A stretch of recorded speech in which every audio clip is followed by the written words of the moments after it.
ಅಬಕಾರಿ DC SP Lokayukta trap ಪ್ರಕರಣಕ್ಕೆ ಸಂಬಂಧಪಟ್ಟಂತೆ ಬಾರ್ ಲೈಸೆನ್ಸ್ ಲಂಚ ಯಾರ್ಯಾರಿಗೆ ಸೇರುತ್ತೆ ಗೊತ್ತಾ? ಬಗೆದಷ್ಟು ಬಯಲಾಗ್ತಾ ಇದೆ ಲಂಚ ಬಾಕರ ಅಸಲಿಯ ಕಥೆ.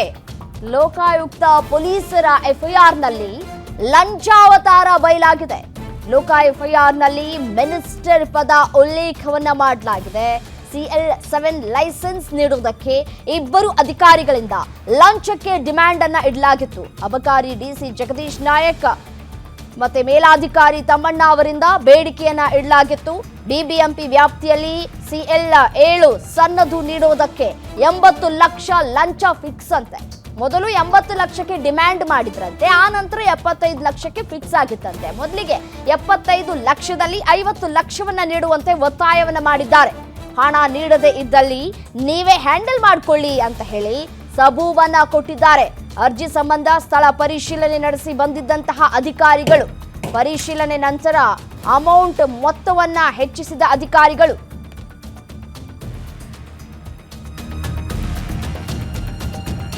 ಬರೋಬ್ಬರಿ 1.5 ಕೋಟಿ ಹಣ ನೀಡುವಂತೆ ಡಿಮ್ಯಾಂಡ್ ಅನ್ನ ಮಾಡಿದ್ದಾರೆ. ಮೈಕ್ರೋ ಬೆವರೇಜ್ ಸನ್ನದು ನೀಡುವುದಕ್ಕೆ ಮಿನಿಸ್ಟರ್ ವರೆಗೂ ಹೋಗುತ್ತೆ. 25 ಲಕ್ಷ ಮೊದಲು ನೀಡೋದಾಗಿ ತಿಳಿಸಿದಂತಹ ದೂರುದಾರ ಜನವರಿ 14ರಂದು ಅಬಕಾರಿ ಭವನದಲ್ಲಿ ಹಣ ಪಡೆದುಕೊಂಡಂತಹ ಸಂದರ್ಭದಲ್ಲಿ ಲೋಕ ಅಧಿಕಾರಿಗಳು ಟ್ರ್ಯಾಪ್ ಮಾಡಿದ್ರು. ಎಲ್ಲಿಂದ ಎಲ್ಲಿಯವರೆಗೆ ತಲುಪುತ್ತೆ ಅಂತ ಉಲ್ಲೇಖಿಸಿದ್ದಾರೆ ಲೋಕ ಪೊಲೀಸರು. ಅಲ್ಲಿಗೆ ನೋಡಿ ಯೋಚನೆ ಮಾಡಬೇಕು, ಎಲ್ಲಿಂದ ಎಲ್ಲಿಗೆ ಇವ್ರ ಕಾಂಟ್ಯಾಕ್ಟ್ ಇತ್ತು ಅಂತ ಹೇಳಿ. ಹಣ ಕೊಡ್ಲಿಲ್ಲ ಅಂತಂದ್ರೆ ನಾವು ಕೆಲಸ ಮಾಡೋದಿಲ್ಲ, ನೀವ್ ಏನ್ ಬೇಕಾದ್ರೂ ಮಾಡ್ಕೊಳ್ಳಿ, ಹೇಗೆ ಬೇಕಾದ್ರೂ ಕೆಲಸವನ್ನ ಮಾಡ್ಕೊಳ್ಳಿ ಅಂತ ಹೇಳ್ತಾ ಇದ್ದಾರಂತೆ ಅಧಿಕಾರಿಗಳು. ಹೇಳಿದ್ರಂತೆ ಈ ರೀತಿಯಾಗಿ. ಹಾಗಿದ್ರೆ ಇವ್ರು ಯಾಕೆ ಆ ಒಂದು ಸ್ಥಾನದಲ್ಲಿ ಕೂತ್ಕೊಂಡು ಕೆಲಸವನ್ನ ಮಾಡಬೇಕು, ಕರ್ತವ್ಯವನ್ನ ನಿಭಾಯಿಸಬೇಕು? ಇವ್ರ ಯೋಗ್ಯತೆಗಳಿಗೆ ಸರ್ಕಾರ ಕೊಡ್ತಾ ಇರುವಂತಹ ಸಂಬಳ ಸಾಕಾಗ್ಲಿಲ್ಲ ಅಂತಂದ್ರೆ ಮನೇಲಿ ಹೋಗಿ ಬೇರೆ ಕೆಲಸವನ್ನ ಮಾಡ್ಕೊಳ್ಳಿ, ಅಥವಾ ರೈತರು ಕಷ್ಟಪಡ್ತಾರಲ್ಲ ಆ ರೀತಿಯಾಗಿ ಕೆಲಸ ಮಾಡಲಿ, ಯಾರು ಬೇಡ ಅಂತ ಹೇಳ್ತಾರೆ.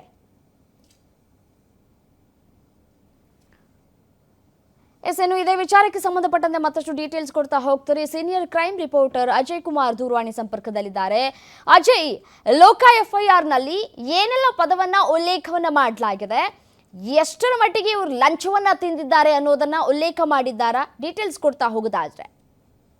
ಖಂಡಿತವಾಗ್ಲೂ ರಮ್ಯಾ, ಏನಂದ್ರೆ ಈಗಾಗಲೇ ಲೋಕಾಯುಕ್ತ ಮಾಡಿದಂತ ಅಬಕಾರಿಗೆ ಇಲಾಖೆಗೆ ಸಂಬಂಧಪಟ್ಟ ಅಧಿಕಾರಿಗಳ ಟ್ರ್ಯಾಪ್ ಏನಿದೆ ಸಾಕಷ್ಟು ಸದ್ದು ಮಾಡಿತ್ತು.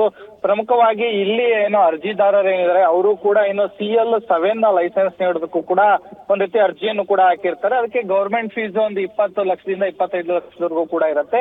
ಅದನ್ನ ಪೇಮೆಂಟ್ ಕೂಡ ಮಾಡಿರ್ತಾರೆ. ಆದ್ರೆ ಅದಕ್ಕೆ ಸೈನ್ ಬೇಕಾಗತ್ತೆ. DC ಆಗಿರ್ಬೋದು, ಸೂಪರ್ಡೆಂಟ್ ಆಗಿರ್ಬೋದು, ಅಬಕಾರಿ ಇಲಾಖೆಗೆ ಸಂಬಂಧಪಟ್ಟಂತಹ ಏನೋ ಅಧಿಕಾರಿಗಳ ಸೈನ್ ಬೇಕಾಗಿರುತ್ತೆ. ಆ ಒಂದು ಸೈನ್ ಮಾಡೋದಕ್ಕೆ ಕೇವಲ ಈ ರೀತಿಯಾದಂತ ಏನು 70ರಿಂದ 80 ಲಕ್ಷದಷ್ಟು ಹಣವನ್ನು ಕೂಡ ಕೇಳಿರ್ತಾರೆ. 5 ಲಕ್ಷ ಡಿಸ್ಕೌಂಟ್ ಮಾಡಿ 75 ಲಕ್ಷ ಕೊಡಿ ಅಂತಾನು ಕೂಡ ಹೇಳಿರ್ತಾರೆ. ಯಾವಾಗ ಇವರು ಸ್ಪಾಟ್ ಅನ್ನ ವಿಸಿಟ್ ಮಾಡ್ತಾರೋ, ಸ್ಪಾಟ್ ವಿಸಿಟ್ ಮಾಡಿದಂತ ಸಂದರ್ಭದಲ್ಲಿ ಇದು ನೀವು ಕೇಳಿರುವಂತ ಲೈಸೆನ್ಸೇ ಬೇರೆ ಆಗತ್ತೆ. ಸೊ ಹಾಗಾಗಿ ಇದಕ್ಕೆ 1.5 ಕೋಟಿಯಷ್ಟು ಹಣ ಕೊಡ್ಬೇಕಾಗತ್ತೆ. ಇಲ್ಲ ಕೇವಲ 75 ಲಕ್ಷಕ್ಕೆ ಯಾವುದೇ ಕಾರಣಕ್ಕೂ ಸಾಲೋದಿಲ್ಲ ಅಂತಾನು ಕೂಡ ಹೇಳ್ತಾರೆ. ಯಾವ ಕಾರಣಕ್ಕೆ ಅಂತ ಕೇಳಿದಂತ ಸಂದರ್ಭದಲ್ಲಿ ಮೈಕ್ರೋ ಬ್ರೇವರೀಸ್ ಅಂತ ಏನು ಸನ್ನದು ಅಂದ್ರೆ ಲೈಸೆನ್ಸ್ ನೀಡೋದಕ್ಕೆ ಈ ರೀತಿಯಾಗಿ ಲೈಸೆನ್ಸ್ ನೀಡಬೇಕು ಅಂದ್ರೆ ಅದು ಮಿನಿಸ್ಟರ್ ವರ್ಗೂ ಕೂಡ ಏನೋ ಟಚ್ ಆಗುತ್ತೆ. ಸೊ ಅಷ್ಟೊಂದು ಹಣವನ್ನೇ ನೀವು ಕೊಡಬೇಕು ಅಂತ ಹೇಳಿರ್ತಾರೆ. ಒಟ್ಟು 1.5 ಕೋಟಿ ಕೂಡ ಖರ್ಚಾಗತ್ತೆ. ಪ್ರಮುಖವಾಗಿ ಅದ್ರಲ್ಲಿ ಯಾರ್ಯಾರಿಗೆ ಶೇರ್ ಇದೆ ಅಂತಂದ್ರೆ ಮಿನಿಸ್ಟರ್ ಆಗಿರ್ಬೋದು, ಅಬಕಾರಿ ಇನ್ಸ್ಪೆಕ್ಟರ್ ಆಗಿರ್ಬೋದು, DC ಆಗಿರ್ಬೋದು, ರೆವಿನ್ಯೂ DC ಆಫೀಸ್ ಆಗಿರ್ಬೋದು, ಮತ್ತೆ ಕಮಿಷನರ್ ಆಫೀಸ್ ಆಗಿರ್ಬೋದು, JC ಆಗಿರ್ಬೋದು, ಅಡಿಷನಲ್ ಕಮಿಷನರ್ ಆಗಿರ್ಬೋದು, ಹೀಗೆ ಎಲ್ಲರಿಗೂ ಕೂಡ ಒಂದ್ ರೀತಿ ಭಾಗ ಹೋಗುತ್ತೆ. ಸೊ ಹೀಗಾಗಿ 70 ಲಕ್ಷ ಅಲ್ಲ ನೀವು ಕೊಡ್ಬೇಕಾಗಿರೋದು 1.5 ಕೋಟಿ ಅಂತಾನು ಕೂಡ ಅವರು ಅದರಲ್ಲಿ ಹೇಳ್ಕೊಂಡಿರ್ತಾರೆ. ಅದರಲ್ಲೂ ಕೂಡ ಇವರು 50 ಲಕ್ಷ ಡಿಮ್ಯಾಂಡ್ ಈಗ ಸದ್ಯ ಕೊಡ್ಲೇಬೇಕು ನೀವು ಅಂದಾಗ 25 ಲಕ್ಷ ಇಸ್ಕೊಳ್ಳುವಾಗ ಈಗಾಗಲೇ ಟ್ರ್ಯಾಪ್ ಕೂಡ ಆಗಿರುವಂತದ್ದು. ಇನ್ನು ಕಂಪ್ಲೀಟ್ ಆದಂತ ಕೂಡ ಈಗಾಗಲೇ 3 ಜನ ಆರೋಪಿಗಳೇನಿದ್ದಾರೆ ಅವ್ರ 3 ಜನರನ್ನು ಕೂಡ ಏನೋ ಸ್ಟೇಟ್ಮೆಂಟ್ ತಗೊಳ್ಳುವಂತ ಸಂದರ್ಭದಲ್ಲಿ ಕೂಡ ಪ್ರತಿಯೊಂದು ಮಾಹಿತಿಯನ್ನು ಕೂಡ ಈಗಾಗಲೇ ಲೋಕಾಯುಕ್ತ ಅಧಿಕಾರಿಗಳು ಕೂಡ ಅವರಿಂದ ಪಡ್ಕೊಂಡಿರುವಂತದ್ದು. ಹಾಗಾಗಿ ಕಂಪ್ಲೀಟ್ ಆದಂತ ಡೀಟೇಲ್ಸ್ ಅನ್ನು ಕೂಡ ಈಗ ಸದ್ಯ FIR ನಲ್ಲೂ ಕೂಡ ಉಲ್ಲೇಖವನ್ನ ಮಾಡಿದ್ದಾರೆ. ಇನ್ನು ಸಾಕಷ್ಟು ಕಡೆಗಳಲ್ಲೂ ಕೂಡ ಇದೇ ರೀತಿಯಾಗಿ ಆಗ್ತಿರೋದ್ರಿಂದಾಗಿ ಇನ್ನಷ್ಟು ಏನೋ ತನಿಖೆಯನ್ನು ಕೂಡ ಚುರುಕುಗೊಳಿಸಿ ಅಲ್ಲೂ ಕೂಡ ಏನೋ ಟ್ರ್ಯಾಪ್ ಮಾಡೋದಕ್ಕೂ ಕೂಡ ಲೋಕಾಯುಕ್ತ ಅಧಿಕಾರಿಗಳು ಕೂಡ ಪ್ಲಾನ್ ಮಾಡಿದ್ದಾರೆ ಅನ್ನೋ ಮಾಹಿತಿ ಕೂಡ ಸಿಗ್ತಾ ಇರುವಂತದ್ದು ರಮ್ಯಾ. ಹಾಗಿದ್ರೆ ಇನ್ನು ಯಾರ್ಯಾರ ತಲೆದಂಡ ಆಗೋದು ಇಲ್ಲಿ ಕಾಣ ಸಿಗ್ತಾ ಇದೆ, ಮತ್ತೆ ಮಿನಿಸ್ಟರ್ ಅವರ ಹೆಸರು ಕೂಡ ಇಲ್ಲಿ ಉಲ್ಲೇಖ ಆದಂತೆ ಕಾಣಿಸ್ತಾ ಇದೆ. ಯಾರು ಮಿನಿಸ್ಟರು ಅಂತ ಹೇಳಿ?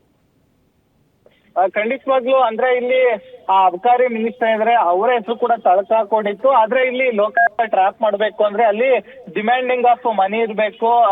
ಸೊ ಅಂತ ಸಂದರ್ಭದಲ್ಲಿ ಮಾತ್ರ ಇಲ್ಲಿ ಮತ್ತೆ ಪೆಂಡೆನ್ಸಿ ಆಫ್ ವರ್ಕ್ ಇರಬೇಕು. ಅಂತ ಸಂದರ್ಭದಲ್ಲಿ ಮಾತ್ರ ಇಲ್ಲಿ ನೀವು ಟ್ರ್ಯಾಪ್ ಮಾಡೋದಕ್ಕೆ ಅಥವಾ ಅವರನ್ನ ಏನು ವಶಕ್ಕೆ ಪಡೆಯೋಕೆ ಸಾಧ್ಯತೆ ಇರುತ್ತೆ ಅಥವಾ ರೈಡ್ ಮಾಡೋದಕ್ಕೆ. ಆದ್ರೆ ಇಲ್ಲಿ ಕೇವಲ ಹೆಸರು ತಳ್ಕಾಕೊಂಡಿದ್ಯೋ ಹೊರತು ಮಿನಿಸ್ಟರ್ ವಿರುದ್ಧವಾಗಿ ಯಾವುದೇ ರೀತಿಯಾದಂತ ಒಂದು ಪ್ರೂಫ್ ಆಗಿರ್ಬೋದು, ಇನ್ನು ದಾಖಲೆಗಳು ಕೂಡ ಸಿಕ್ಕಿಲ್ಲ. ಸೊ ಹೀಗಾಗಿ ಆ ಮುಂದಿನ ದಿನಗಳು ಅದು ಕೂಡ ಸಿಕ್ಕಿದ್ದೆ, ಅಲ್ಲಿ ಆಡಿಯೋ ಆಗಿರ್ಬೋದು ಅಥವಾ ವಿಡಿಯೋಸ್ ಗಳಾಗಿರ್ಬೋದು ಅದು ಸಿಕ್ಕಿದ್ದೆ ಅದಲ್ಲಿ ಅವರನ್ನು ಕೂಡ ಏನೋ ಕರೆಸಿ ನೋಟಿಸ್ ಕೊಟ್ಟು ವಿಚಾರಣೆ ಮಾಡುವಂತ ಸಾಧ್ಯತೆಗಳು ಕೂಡ ಹೆಚ್ಚಿರುತ್ತೆ. ಆದ್ರೆ ಸದ್ಯಕ್ಕೆ ಏನು ಈಗೇನು 3 ಜನ ಅರೆಸ್ಟ್ ಆಗಿದ್ರು ಅದು ಹೊರತುಪಡಿಸಿ ಯಾರು ಕೂಡ ಈ ಒಂದು ಕೇಸಲ್ಲಿ ಅರೆಸ್ಟ್ ಆಗಿಲ್ಲ. ಸೊ ಹಾಗಾಗಿ ಇವರೆಲ್ಲರೂ ಕೂಡ ಹೇಳ್ಕೊಂಡಿದ್ದಾರೆ ಇಂಥವ್ರಿಗೆ ಇಷ್ಟಿಷ್ಟು ಕೊಡ್ಬೇಕು ಅಂತ ಹೇಳಿ. ಆದ್ರೆ ಅವ್ರು ಆರೋಪ ಮಾಡುವಂತವ್ರು ಎಲ್ಲರೂ ಕೂಡ ಕರ್ಸಿ ನಾವು ವಿಚಾರಣೆ ಮಾಡ್ಬೇಕು ಅಂತ ಏನಿಲ್ಲ. ಅಂತವ್ರ ವಿರುದ್ಧ ಪೂರಕವಾದಂತ ದಾಖಲೆಗಳೇನಾದ್ರು ಸಿಕ್ಕರೆ ಮಾತ್ರ ಇಲ್ಲಿ ಆ ಲೋಕಾಯುಕ್ತ ಅಧಿಕಾರಿಗಳು ಟ್ರ್ಯಾಪ್ ಮಾಡ್ತಾರೆ, ಇಲ್ವಾ ಅಂತವರಿಗೆ ನೋಟಿಸ್ ಅನ್ನ ಕೊಟ್ಟು ಕರೆದು ವಿಚಾರಣೆ ಮಾಡುವಂತ ಸಾಧ್ಯತೆಗಳು ಇರುತ್ತೆ. ಸದ್ಯದ ಮಟ್ಟಿಗೆ ಇವ್ರು 3 ಜನ ಹೆಸರು ಮಾತ್ರ ಈಗಾಗಲೇ ತಳ್ಕೊಂಡು ಅವರು ಕೂಡ ಸದ್ಯ ಜೈಲಿನಲ್ಲಿ ಕೂಡ ಇರುವಂತದ್ದು. ರಮ್ಯಾ. ಓಕೆ, ಥ್ಯಾಂಕ್ ಯು ತಮ್ಮೆಲ್ಲ ಮಾಹಿತಿಗಾಗಿ. ನೋಡಿ, ಯಾರ್ಯಾರಿಗೆ ಲಂಚವನ್ನ ನೀಡಲಾಗಿದೆ ಅಂತ ಹೇಳಿ ನಾವು ನೋಡ್ತಾ ಹೋಗೋದಾದ್ರೆ ಅಬಕಾರಿ ಇನ್ಸ್ಪೆಕ್ಟರು, DC ಆಫೀಸರ್ಗೂ ಕೂಡ ಲಂಚವನ್ನ ನೀಡಲಾಗ್ತಾ ಇದೆ ಅಂತೆ. ರೆವಿನ್ಯೂ DC ಆಫೀಸ್ ಕಚೇರಿಯವರೆಗೂ ಕೂಡ ಈ ಲಂಚವನ್ನ ನೀಡಲಾಗಿದೆ ಅನ್ನೋ ತನಿಖೆ ಸಂದರ್ಭದಲ್ಲಿ ಗೊತ್ತಾಗ್ತಾ ಇದೆ. ಅಡಿಷನಲ್ ಕಮಿಷನರ್ಗೂ ಕೂಡ ಲಂಚವನ್ನ ನೀಡಬೇಕು, ಹಾಗಾಗಿ 1.5 ಕೋಟಿ ಕೊಡಿ, ಇಬ್ಬರು DCಗಳಿದ್ದಾರೆ ಅಂತ ಹೇಳಿ 1.5 ಕೋಟಿಯವರೆಗೂ ಡೀಲನ್ನ ಮಾಡಿದ್ರಂತೆ. ಅದರಲ್ಲಿ 75 ಲಕ್ಷ ಹಣವನ್ನ ಕೊಡಿ ಮೊದಲಿಗೆ ಅಂತ ಹೇಳಿ ಡೀಲನ್ನ ಕುದುರಿಸಿದ್ದಾರೆ. ಸದ್ಯಕ್ಕೆ ಕಂಬಿ ಹಿಂದೆ ಇದ್ದಾರೆ. ಇನ್ನು ಯಾರ್ಯಾರ ಹೆಸರನ್ನ ಇವರು ಬಾಯಿ ಬಿಡ್ತಾರೆ ಅನ್ನೋದು ತನಿಖೆಯ ಸಂದರ್ಭದಲ್ಲಿ ಗೊತ್ತಾಗತ್ತೆ.